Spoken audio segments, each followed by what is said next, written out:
La liberté de la presse face au pouvoir politique et économique du Bénin de 1960 à 2011. C'est sous ce faisceau que Edmond Dandino Adjovi a peaufiné ses recherches des années durant. Un regard analytique sur les relations qu'entretient la presse dans la défense de sa liberté face au pouvoir politique et économique. Il a obtenu une mention rare dans ce département. Mention très honorable, nous en voyons souvent, mais mention très honorable avec félicitations du jury, c'est rare.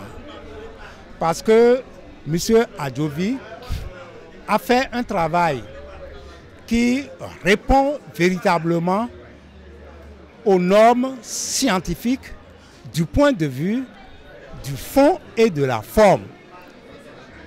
Il a une problématique solide qu'il a bien estimée, qui a servi de colonne vertébrale à tout le travail sur la base d'une documentation abondante. C'est une contribution de taille que le nouveau docteur vient ainsi de consacrer à l'histoire sociale, politique et celle de la presse au Bénin. Au cours de ces travaux, une difficulté refait surface, l'accès à l'information. Vous savez, il y a la réticence des milieux administratifs à révéler les sources.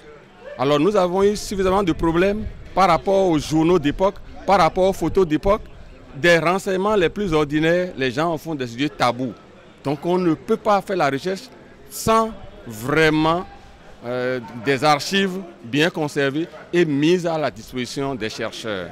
Mais malgré ces difficultés, Dr Edmond Dandino Adjovi retrouve la joie. On a souffert et qu'on ait ce réaboutissement, on va rendre grâce à Dieu. C'est une course de fond.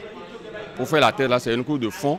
Il faut savoir s'armer de courage, de patience et de détermination. Ce document doit devenir désormais sur le marché de la recherche un document de référence pour tous ceux qui veulent travailler sur la question de la presse dans notre pays. Cette thèse, à quelques jours de la célébration de la liberté de la presse, est un signal fort au monde des médias en proie aux forces politiques et économiques.